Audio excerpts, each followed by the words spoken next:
Good morning everybody friends. हमारा fourth chapter चल रहा था विद्युत धारिता। उसमें हमारा थ्योरेटिकल पोर्शन कंप्लीट हो गया था। आज हम पढ़ने जा रहे हैं न्यूमेरिकल पोर्शन। उनमें सबसे पहला न्यूमेरिकल आपके आता है। देखो, हमने इस फोर्थ चैप्टर में कुछ न्यूमेरिकल पहले भी पढ़ लिए थे। संधारित्रों का श्रेणी क्रम संयोजन और समांतर क्रम संयोजन से रिलेटेड न्यूमेरिकल हमने पढ़ लिए थे। बाकी के जो बचे हुए न्यूमेरिकल है वो हम पढ़ेंगे। उनमें सबसे पहला न्यूमेरिकल आता है आंकिक प्रश्न में।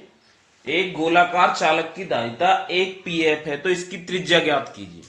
पहला है गोलाकार चालक की धारिता दे रखी है आपको, गिवन सी बराबर कितनी दे रखी है, एक पीएफ, पिको फैरड। क्या ज्ञात करनी है हमको, इसकी धारिता ज्ञात करनी है। सी बराबर धारिता आपको ज्ञात करनी है, सॉरी धारिता दे रखी है, इसकी त्रिज्या ज्ञात करनी है। आर बराबर आपको फाइंड आउट करना है। ठीक है, हम जानते हैं गोलाकार चालक की धारिता सी बराबर क्या होता है, चूंकि सी बराबर होता है 4 पाई एप्सिलॉन नॉट आर। अतः आर यदि हम निकालेंगे समीकरण 1, अतः आर बराबर निकालेंगे तो क्या हो जाएगा, C upon 4 pi epsilon naught R, या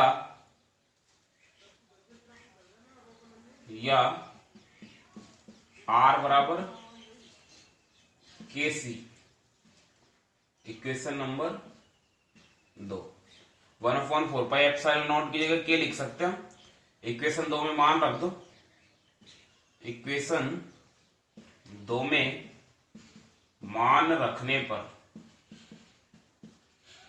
आर बराबर के का मान 9 गुणा 10 की पावर 9 इंटू सी का मान 1 पीएफ। पीएफ की जगह हम क्या लिख सकते हैं, 9 गुणा 10 की पावर 9 इंटू पिको फैराड का मान कितना होता है, 10 की घात माइनस 12। 1 गुणा 10 की घात माइनस 12, तो कितना बचेगा, आर बराबर 9 गुणा 10 की पावर माइनस 3 मीटर, या आर बराबर 9 mm। ये हो जाएगी त्रिज्या। ठीक है, ये हमारा पहला न्यूमेरिकल हो गया है। आपको दे रखा है एक गोलीय संधारित्र की धारिता एक पीएफ है, इसकी त्रिज्या आपको ज्ञात करनी है। तो हमने त्रिज्या इसकी फाइंड आउट कर ली है। आर बराबर कितना आ गया, 9 mm आ गया। इसके बाद दूसरा सवाल है आपका,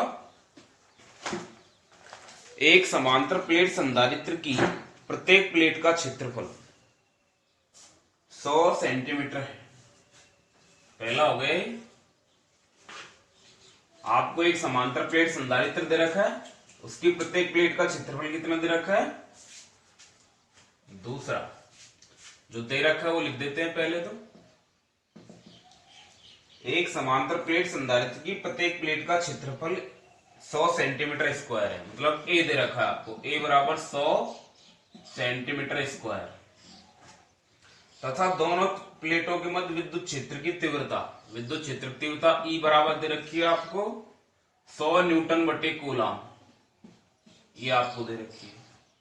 ठीक है, तो प्रत्येक प्लेट पर आवेश कितना होगा ये ज्ञात करना है आपको। ई बराबर ज्ञात करना है, सॉरी आवेश क्यू बराबर फाइंड आउट करना है। ठीक है, तो देखिए समांतर प्लेट संधारित्र की प्लेट का क्षेत्रफल ए दे रखा है 100 सेंटीमीटर स्क्वायर। इसको मीटर में बदलेंगे तो सेंटीमीटर को मीटर में बदलने के लिए किससे गुणा कर देते हैं, 10 की पावर माइनस 2 से। स्क्वायर हो रहा है, या इसको हम लिख सकते हैं 100 गुणा 10 की पावर माइनस 2 का स्क्वायर करेंगे 10 की पावर माइनस 4 मीटर स्क्वायर। ठीक है, ए बराबर 100 सेंटीमीटर स्क्वायर, और सेंटीमीटर को मीटर में बदलेंगे तो 100 गुणा 10 की पावर माइनस 2, लेकिन स्क्वायर हो रहा है तो माइनस 2 का स्क्वायर हो जाएगा, 10 की पावर माइनस 4 हो जाएगी। ठीक है, हम जानते हैं चूंकि हमने पढ़ा था विद्युत क्षेत्र ई बराबर क्या होता है, Q upon A epsilon not. यही होता है विद्युत क्षेत्र की तीव्रता ई बराबर Q upon A epsilon not. अतः क्यू यदि हम निकालेंगे तो क्यू बराबर क्या हो जाएगा, ई ए एप्सिलॉन नॉट। इक्वेशन 1 में मान रख दो। इक्वेशन 1 में मान रखने पर तो Q बराबर E की वैल्यू कितनी है हमारे पास 100 इंटू A की वैल्यू 100 गुणा 10 की पावर माइनस 4। एप्सिलॉन नॉट का मान फिक्स होता ही है 8.85 इंटू 10 की पावर माइनस 12। इसको सॉल्व कर लीजिए तो Q बराबर कितना आ जाएगा, देखिए 10 की पावर 4 प्लस की तो ये माइनस की कटी जाएगी, तो यही आ जाएगा 8.85 इंटू 10 की पावर माइनस 12 कूलम। ठीक है, ये आपके हो गया दूसरा। जो चीज दे रखी है वो लिख दीजिए, जो ज्ञात करनी है उसका सूत्र लगा दीजिए बस।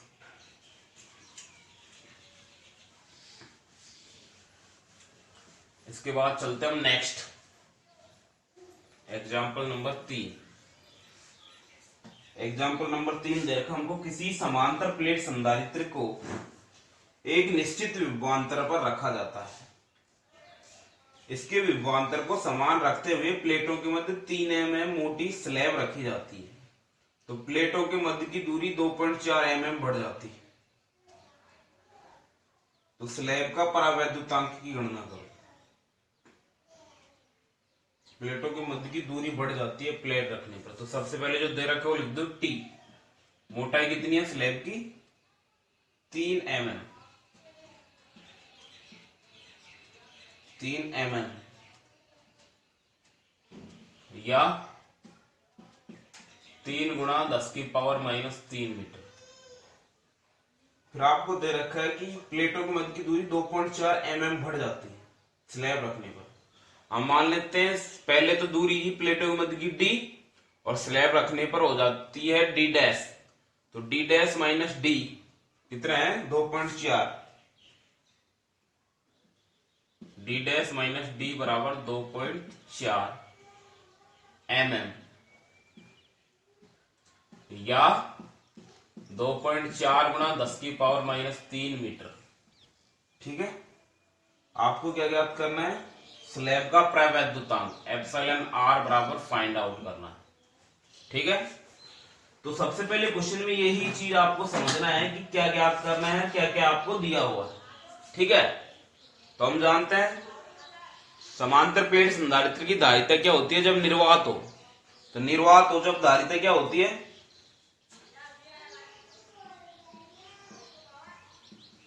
निर्वात के लिए संधारित्र की धारिता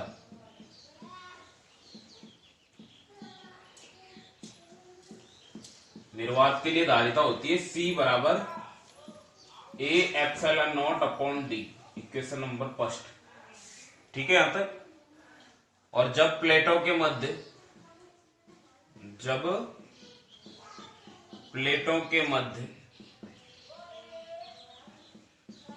स्लैब रखी हो तो धारिता इस कंडीशन में क्या हो जाएगी, C डैश बराबर A epsilon not epsilon R upon, sorry epsilon R नहीं है, A एप्सिलॉन नॉट, इसका मान हो जाएगा D dash minus T plus T upon epsilon R, equation number 2। देखो ये हमने पढ़ा था इससे पहले थ्योरेटिकल में, निर्वात के लिए संधारित्र की धारिता तो ये होती है, और यदि प्लेटों के मध्य में कोई परावैद्युत पदार्थ रखा हो या कोई पट्टी रखी हो तो धारिता ये हो जाएगी C डैश बराबर A एप्सिलॉन नॉट बटे D dash minus T plus T upon epsilon R। ठीक है, D डैश क्या है, यहाँ पे पट्टी रखने पर उनके मध्य की दूरी है, वहां पे D था तो D माइनस T हो गया, यहां हमने D डैश माना है क्योंकि D डैश माइनस दोनों दूरी अलग अलग हो गई ना, तो D dash minus T plus T upon epsilon R यहां तक हो गया। इसको हमने दे दिया समीकरण नंबर 2। अब देखिए हमको दे रखा है कि दोनों कंडीशनों में धारिता क्या होती है, समान होती है। ये हमको प्रश्न में दे रखा है क्योंकि विभवांतर को समान रखते हुए प्लेटों के मध्य प्रश्नानुसार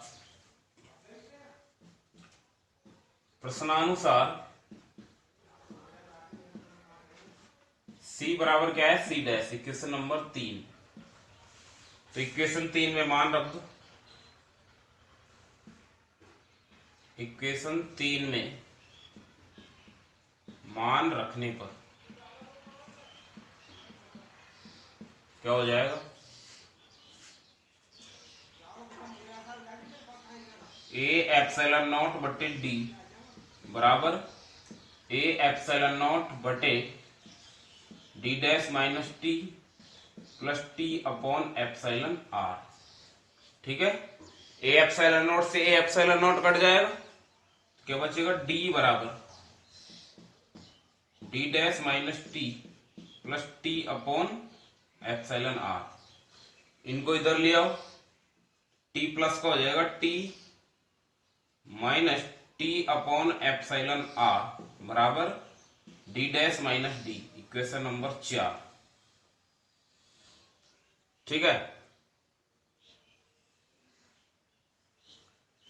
या इसको एक चीज और टी कॉमन ले लीजिए, टी कॉमन आ जाएगा 1 माइनस 1 अपॉन एप्सिलॉन आर बराबर D dash minus D. Equation number 4।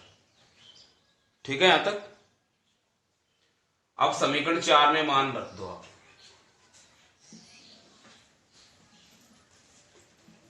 Equation 4 में मान रखने पर मान रख दो। टी का मान तो कितना है? 3 गुणा 10 की power minus 3 1 minus 1 upon epsilon R बराबर डी डैश माइनस डी का मान है 2.4 गुणा 10 की पावर माइनस 3। तो 10 की पावर माइनस 3 से 10 की पावर माइनस 3 कट जाएगी। ठीक है, इधर क्या बचेगा? 3 को गुणा कर दो, 3 माइनस 3 अपॉन एप्सिलॉन आर बराबर इधर केवल 2.4 बचेगा, पॉइंट उठा दो तो 24/10 है। अब देखो लघुत्तम ले लीजिए, एप्सिलॉन आर लघुत्तम आ गया तो क्या 3 एप्सिलॉन आर माइनस 3 बराबर 24/10। ठीक है, क्रॉस मल्टीप्लाई कर दिए, 10 दिया 30 एप्सिलॉन आर माइनस 30 बराबर 24 एप्सिलॉन आर। ठीक है, यहां तक। इसको इधर पक्षांतर कर दो, 30 epsilon R minus 24 epsilon R बराबर 30। कितने बचेंगे? 6। इधर लिख देता हूं मैं, 6 एप्सिलॉन आर बराबर 30। तो एप्सिलॉन आर बराबर निकालेंगे 30/6, तो एप्सिलॉन आर बराबर आ जाएगा 5। तो स्लैब का परावैद्युतांक कितना आ गया? 5। ठीक है, ये आपका हो गया सवाल नंबर 3 सॉरी। आपको दे रखा है एक स्लैब रख दी जाती है समांतर प्लेट संधारित्र की प्लेटों के मध्य 3 mm मोटी। ठीक है, तो प्लेटों के मध्य की दूरी कितनी बढ़ जाती है? 2.4 mm। ठीक है, तो हमने लिख दिया टी का मान लिख दिया। तो प्लेटों के मध्य की दूरी पहले तो थी डी, जब कुछ भी नहीं रखा जाता है तो स्लैब रखने के बाद में हमने मान ली डी डैश। तो कितनी बड़ी? डी डैश माइनस डी कितना आ गया? 2.4 mm। हमको वो पट्टी रखी उसका परावैद्युतांक ज्ञात करना है और हमको देता है दोनों कंडीशनों में उसका विभव क्या होता है? समान। विभव समान होगा तो उनकी धारिताएं भी क्या होंगी? समान। तो निर्वात के लिए संधारित्र की धारिता ये होती है, और जब प्लेटों के मध्य में कोई स्लैब रख दी जाती है, कोई परावैद्युत पदार्थ रख दिया जाता है, तो ये हो जाती है धारिता। हमको दे रखा है प्रश्नानुसार सी बराबर सी डैश, दोनों बराबर दे रखी है, तो दोनों को बराबर कर दिया हमने, सोल्व कर दिया। तो एप्सिलॉन आर की वैल्यू हमारे पास आ गई। ठीक है, समीकरण नंबर सवाल नंबर हो गया हमारे पास 3।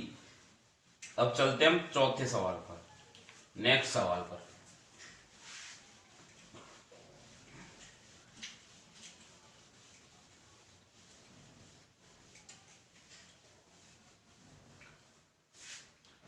सवाल 4 है आपका, दो संधारित्रों की धारिताएं क्रमशः 2 μF है, 4 μF है। चौथा सवाल है, दो संधारित्रों की धारिताएं कितनी है? 2 μF है, 4 μF है। जब इन्हें क्रमशः श्रेणी क्रम तथा समांतर क्रम में जोड़ा जाता है तो इनकी तुल्य धारिता ज्ञात करो। एक तो 2 म्यू एफ का है, C1 बराबर 2 म्यू एफ, और दूसरा दे रखा है आपको C2 बराबर 4 म्यू एफ। पहले इनको श्रेणी क्रम में जोड़ा जाता है, फिर समांतर क्रम में जोड़ा जाता है, तो इनकी तुल्यधारिता ज्ञात करो। श्रेणी के लिए तो CS बराबर ज्ञात करना है और CP बराबर ज्ञात करना है। तो सिंपल सा फॉर्मूला है इनका। तो हम जानते हैं चूंकि CS यदि हम ज्ञात करेंगे श्रेणी क्रम संयोजन 1/CS बराबर होता है 1/C1 प्लस 1/C2। इक्वेशन 1 में वैल्यू पुट कर दो। 1 में मान रखने पर क्या आ जाएगा, 1/CS बराबर 1/2 प्लस 1/4। तो 1/CS बराबर लघुत्तम कितना आ जाएगा 4, 2 प्लस 1, तो CS बराबर आ जाएगा 4/3 म्यू एफ। ये तो आगे आपके श्रेणी क्रम संयोजन की तुल्यधारिता। अब समांतर क्रम के लिए निकालेंगे, तथा CP बराबर होता है C1 plus C2। Equation number 2, equation 2 में मान रख दो।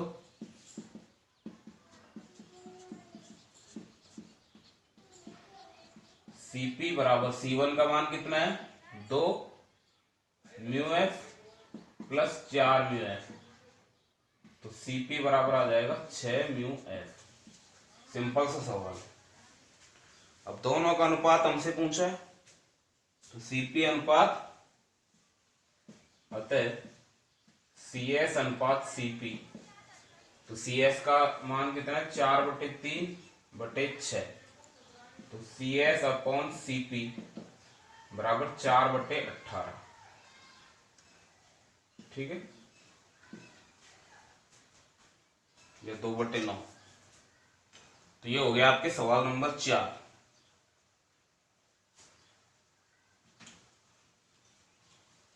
पांचवा देखिए,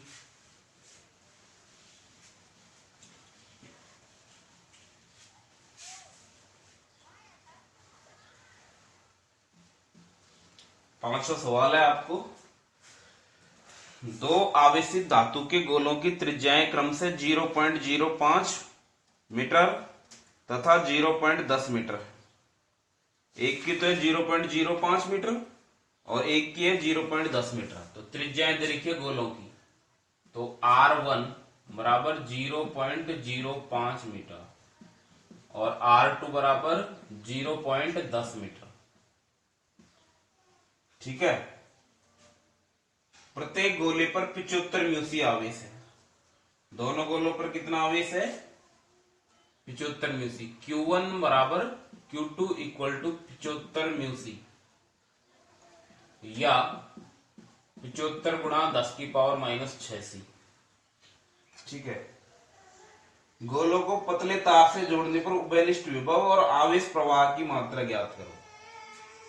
उभयनिष्ठ विभव V बराबर क्या करना है आपको, V बराबर ज्ञात करना है, तथा डेल्टा Q बराबर ज्ञात करना है, कितना आवेश प्रवाहित हो। दोनों को पतले तार से यदि हम जोड़ देते हैं तो कितना आवेश प्रवाहित हो। हमने पढ़ा था उभयनिष्ठ विभव का सूत्र, चूंकि उभयनिष्ठ विभव V बराबर होता है C1V1 प्लस C2V2 बटे C1 प्लस C2। ठीक है, अब इसको हम अन्य रूप में भी लिख सकते हैं। देखिए, या V बराबर C1V1 क्या है, आवेश का मान Q बराबर क्या होता है C1V1, तो C1V1 की जगह हम लिख सकते हैं Q1 प्लस C2V2 की जगह Q2 बटे C1 क्या है धारिता, गोलीय चालक पहले की, R1 त्रिज्या की। तो धारिता का सूत्र होता है, क्या होता है धारिता का सूत्र 4πε0 R1, 4πε0 R1 प्लस इसका हो जाएगा 4πε0 R2। ठीक है, इक्वेशन नंबर आ गया ये 1। इक्वेशन 1 में मान रखने पर, इसमें मान रख दो तो क्या आ जाएगा, देखो v बराबर Q1 का मान है 75 गुणा 10 की पावर माइनस 6 प्लस 75 गुणा 10 की पावर माइनस 6 बटे C1 4 pi epsilon naught common आ जाएगा R1 प्लस R2। तो v बराबर 75 और 75 कितना हो जाएगा 150 गुणा 10 की पावर माइनस 6 बटे, अब देखो 1/4 पाई एप्सिलॉन नॉट की वैल्यू क्या होती है 9 गुणा 10 की पावर 9, ऊपर लिख देता हूं मैं, बटे नीचे R1 प्लस R2 का मान कितना है 0.05 प्लस 0.10। तो v बराबर कितना हो जाएगा 9 पंजे 15 9 135 और 9 में से 6 जाएंगे कितने बचेंगे 3 और 1 4 गुणा 10 की पावर 4 बटे 0.15। ठीक है यहां तक। अब इसको और आगे सॉल्व कर लीजिए, 0.15 को पॉइंट उठाएंगे, v बराबर तो 2 जीरो लग जाएगी, ऊपर 10 की घात 6 हो जाएगी, 135 गुणा 10 की पावर 4, 4 को 6 कर दीजिए बटे 15, क्योंकि पॉइंट उठाया हमने तो 2 जीरो ऊपर लग जाएगी, 15 9 कितने होते हैं 135, तो 9 गुणा 10 की पावर 6 वोल्ट आ जाएगा। ओबेनिस्ट विभव की वैल्यू कितनी आ गई 9 गुणा 10 की पावर 6 वोल्ट। फिर हमसे पूछा है, और नेक्स्ट पूछा है हमसे क्या है, आवेश प्रवाह की मात्रा की कितना आवेश प्रवाहित होता है, ये हमसे पूछा है। तो पहले आवेश कितना था 75, बाद में कितना आवेश प्रवाहित हुआ, तो संयोजन के बाद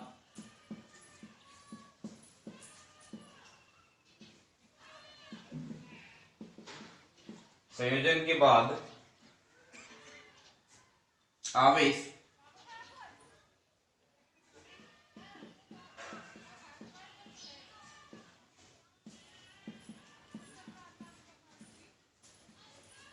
Q1 डैश बराबर हो जाएगा C1V, समीकरण नंबर 2। अब C1V में वैल्यू पुट कर दो, C1V या इसको हम लिख सकते हैं, या Q1 डैश बराबर C1 की जगह 4 pi epsilon not R1 into V, equation number 2। अब इसमें वैल्यू पुट कर दो, इक्वेशन 2 में मान रखने पर Q1 डैश बराबर 4 पाई एप्सिलॉन नॉट की जगह आप लिख सकते हो 1/9 गुणा 10 की पावर 9 इंटू R1 का मान 0.05, V का मान 9 गुणा 10 की पावर 6, 9 से 9 कट जाएगा, तो Q1 डैश बराबर 0.05 बटे 10 की पावर कितनी बचेगी 3, तो पॉइंट और उठा दो 5 बटे 10 की पावर 3, 3 और 2 5 हो जाएगी, या Q1 डैश बराबर 5 गुणा 10 की पावर माइनस 5 कूलम, समीकरण नंबर 3। Q1 डैश का मान कितना आ गया 5 गुणा 10 की पावर माइनस 5। ठीक है, अब देखो, या इसको हम लिख सकते हैं 50 गुणा 10 की पावर माइनस 6, या Q1 डैश बराबर 50 गुणा 10 की पावर माइनस 6 कूलम। अब प्रवाहित आवेश कितना हो जाएगा, अतः प्रवाहित आवेश पहले कितना था 75 म्यूसी था, या 75 गुणा 10 की पावर माइनस 6 था ना Q1 का मान, अब कितना रह गया 50 गुणा 10 की पावर माइनस 6, मतलब कितना आवेश चला गया, घटा देंगे उसमें से, डेल्टा Q बराबर Q1 minus Q1 dash, equation 4। Equation 4 में मान रख दो। इक्वेशन 4 में मान रखने पर मान रख दीजिए, क्या आ जाएगा? डेल्टा Q बराबर Q1 की value 75 mu C minus 50 mu C. तो डेल्टा Q बराबर आ जाएगा 75 में 50 जाएंगे 25 म्यू सी, या डेल्टा Q बराबर 25 गुणा 10 की पावर माइनस 6 सी। ये प्रवाहित आवेश आ गया है। ठीक है, इस तरीके से आपके कितने सवाल हो गए? 5 सवाल हो गए। कितने सवाल हो गए हैं? 5 सवाल हो गए हैं। और बाकी के सवालों को हम पढ़ेंगे नेक्स्ट लेक्चर में। ठीक है, वीडियो को लाइक और सब्सक्राइब जरूर करें।